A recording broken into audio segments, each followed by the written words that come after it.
Joined now by a guy who we had in our studio a few years back, who was celebrating his return to rock music, and he is celebrating now in a big way with an expansive 2-hour rock opera called The Life and Times of Eddie Gage. You certainly know him for his mega hit, came out 40 years ago, but you still hear it all the time on the radio, Fantasy, and that classic video, which is how we were first introduced to him here in the U.S. Joining us now is Aldo Nova.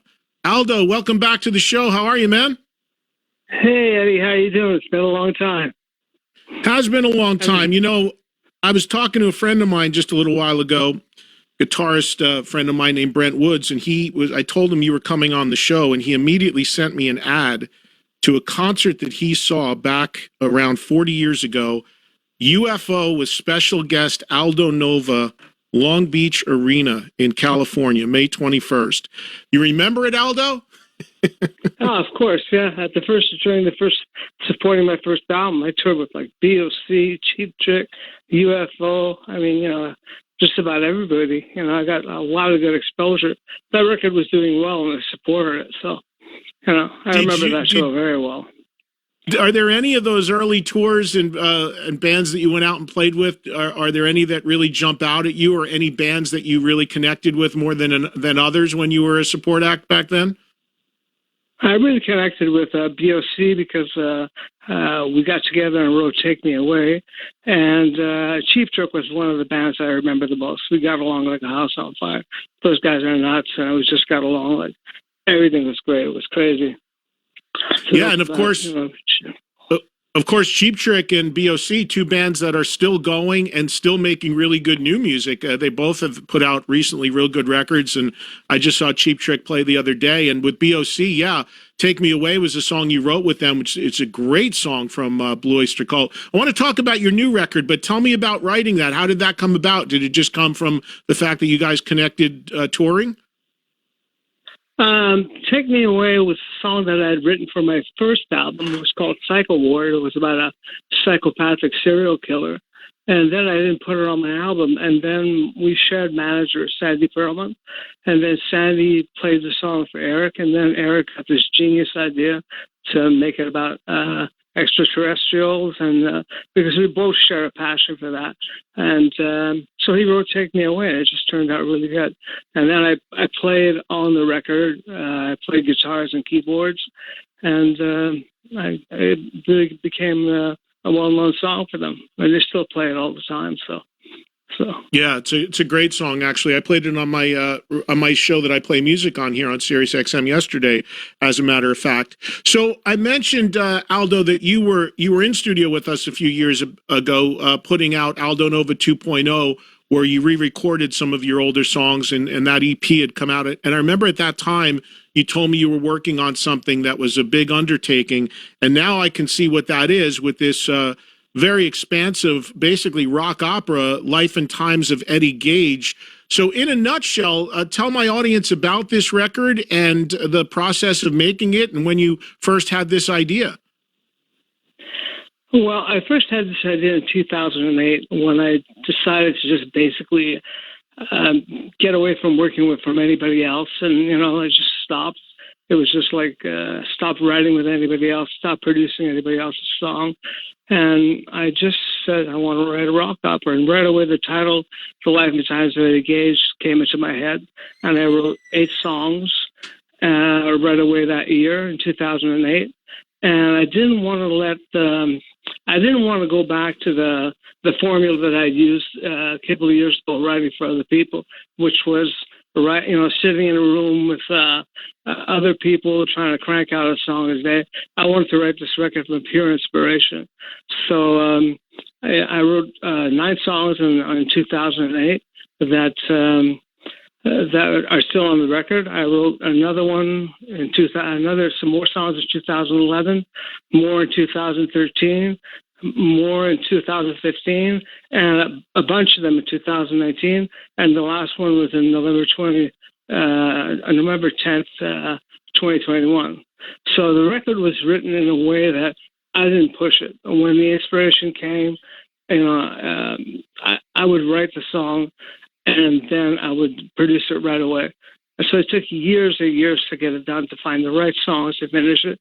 And it was like, I mean, Bob Ludwig, I think he mastered the record 8, 9 times. I would always write a new song, and then he'd mastered it and master it and reassemble it. And then finally, I think that when I wrote the last song, I think I had the record. But it's funny because the last song that finishes the album is a song called Burn Like the Sun. And that song was written in 1989. And all I had from that was the demo, a 2-track demo with and nothing else. And the demo was good enough to put on the record, so I put that in, and it's the last song on the record. But it was the first song I had written back then. So, but don't forget, I'm putting out an EP first, a 10-song EP, because the 2 hours is a lot too long to grab somebody's attention at first, right? Which I noticed. So I'm putting out a 10-song EP of like songs that make you realize that it is a rock opera and not your standard record. And then after that, I'll put out the EP sometimes in August. I mean, the record in August. Yeah, I was going to ask you about that because for the audience listening, so the EP is coming out on April 1st, and you say a 10-song EP. Most EPs are 4 or 5 songs, so 10-song EP just shows you how expansive this is. But I think that's a good idea because I was going to ask you about that. I'm old school, Aldo. I love getting my music physically. I prefer CD. I love the packaging. I love reading liner notes. I love reading every credit. That's me. I still love that process. But you know it better than anybody, this world we're in now, very short attention spans. Some people only do singles. Some people only do EPs. I like a fully realized full recording and package still. But was that a concern of yours, doing something this in depth in the music business world that we're in today? Yeah, I'm really old school. I mean, the thing is, it took me years to finally get to the point where I control everything. I own my own publishing. I own the songs. I own the masters. I do everything. And so I was in charge. I was able to do, like, I'm very old school, and I used to love reading the liner notes as the music was playing, and I knew who produced it, who wrote, who played, who engineered, and that's as big a thrill as seeing music. So my packaging is extremely elaborate. It's got beautiful artwork. It's got a 16-page booklet. It's got actually 7 pages of liner notes, lyrics, a synopsis of the characters, and then it's got the music. So for me, I wanted to make an interactive experience. So, in other words, you read the synopsis of each character. You take your lyrics in your hand, you put the music on, and you read the lyrics as the music goes on, and you'll know the story as it is right there, and the character is described. So everything is really like it's more of a, I don't know. It's a play. Everything is too. I don't know. They want everything given to you right now. Everything is fast, fast, fast, fast. Show me this, show me that. I wanted people to use their imagination. So with this sort of a format, I wanted people to have each their own story, and not a story, but I mean, their picture of who Eddie Gage looks like, their picture of who the King of the Sea looks like. It's more their imagination. So it's very, very old school. Great packaging, everything. Yeah, I think that's great. I say to people all the time, people complain about not being able to sell physical product. I was like, well, okay, give people a reason to buy it. Don't, I get so many CDs still, and they're like a little slip case with nothing inside of it, no booklet, nothing. It's if you want to inspire people to do more than just click on a link, give them a little more in the packaging, put a little work into it. So I can't wait to see when it's fully done. You said the full length, what you're talking about, will come out later in the year, right? Right, in August, yeah. In August, and the EP is out on April 1st. The character of Eddie, Aldo, the character of Eddie Gage, which was what this whole rock opera is based on, is it autobiographical in any way or no? Well, the physical part of it, the fact that he was 17 years old and was like a gunslinger in clubs, the fact that he got signed in 81, all the dates correspond to what's written in the liner notes. The fact that his record came out April 1st, 1982, the fact that his record went gold in 3 months and it went top 10, that's all me. But it's also based on religion and theology, because there's also, I believe that there's different forces at work here. So you have to sort of decode the names and read the lyrics. So let's say from that, for example, the first character, the A&R, his name is Andy Christos. So Christos in Greek is Christ. So it would be, if you read it fast, as Antichrist. And then the lyrics really tell that character. It's almost and based accurately with the Book of Revelations in the Bible. So it's really, you have to think about it. But it's a rock. It's definitely a rock song. I mean, it's balls to the wall rock. So it's just it is based on me, but then it's not just a typical. It's not the story that you've heard before. It's not just that story that you've read and heard and seen movies about a million times before.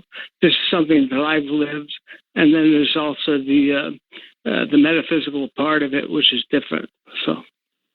You said something interesting a few minutes ago when you were talking about getting this record together, and that you made the decision not to write with others or for others anymore and just focus on doing your own thing. For people that aren't aware, you've had a tremendously successful career as a writer, writing songs for others, not just Blue Oyster Cult, but huge success with Celine Dion, Faith Hill, Carole King, Clay Aiken, very wide range of musicians that you've written for or with. And you know, that's obviously something that's a great talent and a great credit and great to be able to do. Why did you kind of grow tired of that? Why is that something you don't want to do anymore? First of all, it's a thankless job, and all you get is like you work on these people's records and you tell them exactly. You have to give them elaborate demos, and then you have to coach them in the studio and tell them how to sing, how to do that note. I mean, most of the acts, I mean, I do really elaborate records, and I hire singers and they phrase like me. And if I would give her something like that to Celine Dion, then she'll copy that note for note. Because if you give her music and lyrics and you ask her to, interpret that, it's very difficult. You know what I mean? It's like what people think that the talent that's out there that was, even the biggest stars are basically not created like today, but they're sort of like, they depend on the producers. And then all it would end up is getting like peanuts for cash and basically a thank you on the record. So I just said, forget it. I don't need that. I'd rather do my own thing. And I starved for years and years. I mean, from 2008 to, till last year, I starved. I had trouble. I had to literally, had trouble putting food on the table for my family. And I took the choice. I'd rather starve than do that again. So, that was my decision. Did you not get paid, and do you not have your publishing from these songs that you wrote for others that were big hits? Because that's surprising to me. Usually, that's a great stream of money that comes in. Well, it comes in as far as songwriting. Let's say a record, the way it works is that a record that's hot, let's say for even Celine Dion's record, EDDIE TRUNK, which was #1 in 26 countries, is #1 for a certain amount of time. It can't run indefinitely, even though this one runs. It's also considered a classic. But let's say the big hit status of it, when it runs in heavy rotation, will last, let's say, shelf life of 3 months. And then it goes away, and they replace it with the new, all the new hits. So you make money for those, for a year after that, and then they continue to, let's say you go and see Celine Dion or something like that, and they go to hear a new day has come. She still has the money stream still coming in, whereas me, my income stream has dwindled down quite a bit. So it's not as much as you think it is. Eventually, it sort of dwindles down to nothing. And the royalties that they're paying now are peanuts. I mean, they pay nothing. It's, as far as the producer, even as far back as my first album, I mean, I only got once they, took out all their portions and the managers and the companies, I only get maybe 2 cents a record, so, that's basically the story of Eddie Gage. You get shafted all over the place. No wonder he goes down and, ends up in that kind of life. But at least there's some redemption in Eddie Gage, which matches mine. I finally got to a point now at 65 where I'm really happy. And, it's good. There's always a good side to everything. So where do you want to take this, Aldo? Because last time I spoke to you when you put out the EP, when you were in the studio, your goal at that point was to really get out there and play and do shows, and you really wanted to kind of reestablish yourself in the rock world again and really get out there and do some stuff. Is that still your intention once this record comes out? Is that still what you're shooting for? Of course. Yeah, I mean, I've got a great band. I've got Jack Frost on guitar, who, he's a New Jersey boy that everybody I know knows. Jack. God. Oh, yeah, great guy. Yeah, I've got Dire Sexton from California on bass. I've got Charlie Calv on keyboards, and I've got this, kick-ass drummer from Montreal. So the band is solid. So I'm looking forward to tour. It's just I'm doing everything by steps, slowly. I mean, I'm doing everything methodically, and it's pretty well thought out. I did the record. I finished that. It comes out April 1st, which also, by the way, is the 40th anniversary of the release of my first record. So that comes out April 1st. Reloaded comes out April 19th. And then after that, somebody will hear those records and I'll gain more popularity, even though my popularity is getting more now than it's ever been. And then from there, maybe I'll make the step after that. Because realistically, like you say, I'm a realist. If I went to a booking agent now, he'd say, well, okay, it's Aldo Nova. He had a hit 40 years ago. He's basically a one-hit wonder. Nobody's heard from him. He's probably fat. He's bald, whatever. So I have to be a realist and think that if I went out to a booking agent now, I would get booked at the classic rock shows and in that vein. So I'm working my way into getting to a point where I can move up then to the next level. Right. Well, you're smart. That's exactly, you said it yourself. You're realistic. You understand what's ahead of you and what you're trying to do. You mentioned Reloaded, which is a different record that's going to come out on the 17th of April. And that looks like that's a mix of some of the things you had hit me with a few years ago, which was the re-record of Fantasy, but basically Reloaded is you doing re-records of some of your songs from your early records, correct? Yeah, but supercharged. And see, the problem with 2.0 was that the fact that it was overproduced and I went too far away from the original songs. And that turned people off, turned the critics off, turned my fans off, and in the end, turned me off. I couldn't find anything good with the record. So being in control of everything now, I had the record wiped out. It's not on any streaming platform anymore. There's no physical CDs. It cost me $4,000 to destroy 1,500 CDs. I had it wiped out. For somebody that has that 2.0 record, it's worth a lot of money because it doesn't exist anymore. You can't find it anywhere. So that's the beauty of having that control. I made something. I didn't want somebody to go back and say, well, he made a crap record, because it wasn't a great record. But it did introduce me to somebody who believed in me. And from that person, now I'm able to be in the position I'm in now. So, 2.0 it made me open the door. And now I'm here with Reloaded. It's different because Reloaded, I took my COVID versions, which are balls to the wall, rock and good performances, and stay true to the real, to the format of Fantasy. I mean, if you hear Fantasy, it's Fantasy, but like turbocharged. I got a great rhythm section. I got a killer drummer, killer bass player, and I kept everything raw, like Blood on the Bricks. That's on my. You can see them all on the Kobe special. Blood on the Bricks is basically bass, drum, guitars, and a vocal, and that's the way they really work. I mean, the songs sound great like that, raw. Yeah, you mentioned Blood on the Bricks, and that's another guy that you've always had a relationship with. Blood on the Bricks came out initially through John Bon Jovi's label. I know that you wrote and worked on the Young Guns soundtrack with him. John's always been seemed to be a fan and supporter of yours to the point that he released Blood on the Bricks in the U.S. on his own label. And I'm curious, do you still have a relationship with him, and do you still work with him at all? No, I haven't spoken to John in 15 years. We decided to split ways. Yeah, I haven't talked to him. Never made an effort. I guess it was my choice. I decided to basically part ways, and he never made an effort to contact, and I never made an effort to contact him back. So it's been 15 years. So did something go down? Was there a falling out? Something happened that was like. To me, crossed a certain point, a certain line that is not acceptable, especially not to Italians.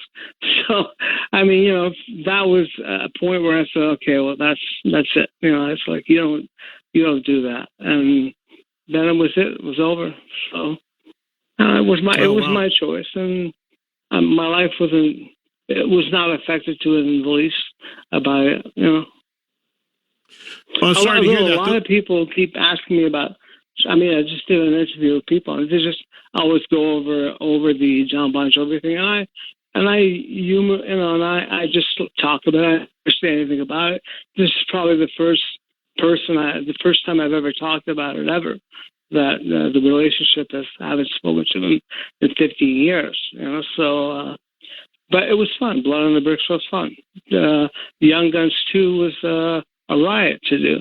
It was good. I did a lot of stuff, so it gave me a chance to move ahead. Everything is like a move forward. To me, everything is a learning experience. You know what I mean? It's like I even just found out this week that people in the business don't like anything more than a 3-line email. That's it. I used to write novels, but I realized that it's a 3-line email is all they want to hear. So that's all I write, and all they want to read. So I'm always learning every day. I'm always like, I don't, learning. But you know what? You know what, Aldo? Everybody says there's these rules or whatever, or how people want things now, and then all of a sudden, out of nowhere, will come something that's complete opposite to that, and then it does extraordinarily well. So who the hell knows anymore? I say write as long of an email as you have to, especially if you're going to put out a record of 25 songs and 2-hour rock opera. The hell with it, man. You want to write a couple extra sentences on an email? Go for it, Aldo. Who cares? Yeah, I know. Exactly. Yeah.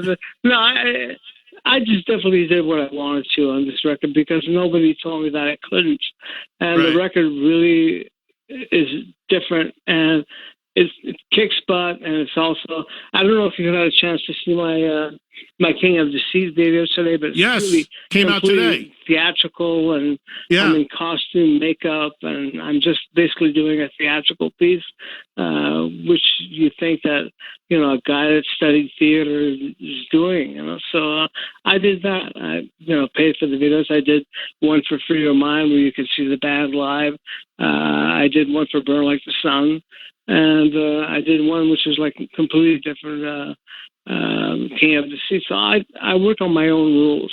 I was just speaking about the emails because I'm trying to contact people, and it's like I realized that as far as that side of it, I have to work on their rules. As far as creating and putting out albums and sitting. I mean, just an example. Reloaded has like Blood on the Bricks, Fantasy, Under the Gun, Fooling Yourself, Paradise, Ball and Chain, all redone to Reloaded. So what I did is I said, well, okay, why don't I just give them versions that are different? So in other words, on the CD, it's a 3 CD set. Disc 1 is all the songs. Disc 2 is the songs minus the lead vocal. Disc 3 is all the songs minus the lead guitar, and that's something that's never been done before. So so people can sing along with me, they can play along with me. and nobody's ever done that before. So I decided to do it, which because it was no effort to me. Yeah, yeah. Hey, one quick question, then I got to run. I wanted to ask you, you know, when you came on the scene 40 years ago, to us here in the U.S., you seemingly came out of nowhere. The first record comes out, MTV is a brand new thing at the time. You come with this elaborate music video for this song called Fantasy, which at the time was a very big looking production with the big intro piece to it, and the helicopters and all of that. And then, of course, that song, as you mentioned, is still your best known song, certainly here in the U.S. Did that immediate success surprise you, that here you are, a brand new artist, debut record, there's this new thing called MTV, you make this video, and then all of a sudden it all connects, the video's on MTV, the song's a hit, the record's big, you go out on tour. I mean, right out of the gate for a new young artist at the time, 40 years ago, I would think that would be pretty overwhelming. Did it surprise you, and how did you handle that? I handled it really well because, first of all, I didn't have a chance to I didn't have a chance to absorb it. I mean, my manager had me touring. I think even a month before the record came out. Then I did tour after tour. First tour I did was Hall & Oates with them, believe it or not. And then I did DOC for like 6 months, Cheap Trick for another 6 months, for a year, I mean. So I was just working and working. So for me, I just didn't have a chance to realize it. It's not as if I had a chance to sit there and like bask in my glory. It's you're out there and working. So I'm using the same mentality now. Get out there and work. I mean, you know, so, and that's the way you're gonna get somewhere. So. Yeah, and those were the times when you worked, and I've talked about this a lot. The business now, it's like everything's pushed towards first week, and then a lot of new music is forgotten 3 weeks after it comes out. Back then, you worked a record for a year and a half, 2 years. It was a series of singles and tours. It was not such a quick hit thing. So that was a long campaign, I would think. Yeah, but has it really changed? I mean, nowadays, if you want to sell records and or sell merchandise, you have to tour. And nothing's really changed for rock acts. The only kind of music or format that works is for the pop and the Justin Biebers and the Dua Lipas and things of I mean, all those things to me, which are disposable music that are just come and gone. Those acts are like one. What I really consider one-hit wonders, where our music lasts. You know, the people want to come and see us tour. People want to come and see us live. They know whether it be me or whether it be Wolfgang Van Halen, who I respect a lot. They just go out and just like play and, you know, give people and entertain people and show them they're for real. You know, they're not showing some fabricated band, and that way they can sell records. You tour, you sell records. You wait to get on the radio, you can wait a long time. So that's the way I look at it. No doubt. Well, listen, it's great to catch up with you for a bit. We'll remind everybody again, the EP, which is basically a sampler of the full rock opera, Life and Times of Eddie Gage, is coming out April 1st, and then 2.0 Reloaded comes out on April 19th, and then later on in the summer, the complete Life of Eddie Gage will be released, all 2 hours of it, and hopefully some live shows coming up as well at some point later in the year. Aldo, great to catch up with you. Good luck with all of this. We'll continue to keep an eye on it and let everybody know about it. Yeah, thanks, Eddie. Thanks for having me on, man. I appreciate it. You got it, man. Take care of yourself. We'll talk to you again, okay? Okay, bye. Bye-bye. There he goes, everybody. Aldo Nova. Great stuff from him. About what he's doing now or trying to get going now. And then, of course, some stuff from the past. I mean, if you're old enough to remember when Fantasy first came out, and that video especially, it was a big thing. I mean, it was this new artist came out of, for us, came out of nowhere. I mean, we didn't know, Canadian, whatever. It was just like, there's this guy in this big video and the big intro and the helicopter and the searchlights. And then they're up there cranking out this tune, and you still hear that song all the time. And no doubt is a great launch for him. And now interesting stuff. Certainly sounds like a falling out there with John Bon Jovi, which he was very much aligned with for a while. And then and now trying to do a very expensive rock opera in a time where, as he's just said, he's being told people don't want more emails more than a sentence or two. So who knows? Just when you think anything's impossible, you can see that stuff jump out because it is so different from what everybody else is doing or what people are told they should be doing. Who knows what's right or wrong anymore in this business? All right, so we got a little bit of a song from Aldo's record that we're going to go into break with called La Di Da. There's more, of course, online. The videos he just mentioned, a new one was released today for a song called King of Deceit, which is more of a ballady, atmospheric type of thing. This is more the straight-up rock tune, I would think. La Di Da, a little bit of Aldo's new record as we go into break. We'll come back and we'll talk to you next on Trunk Nation.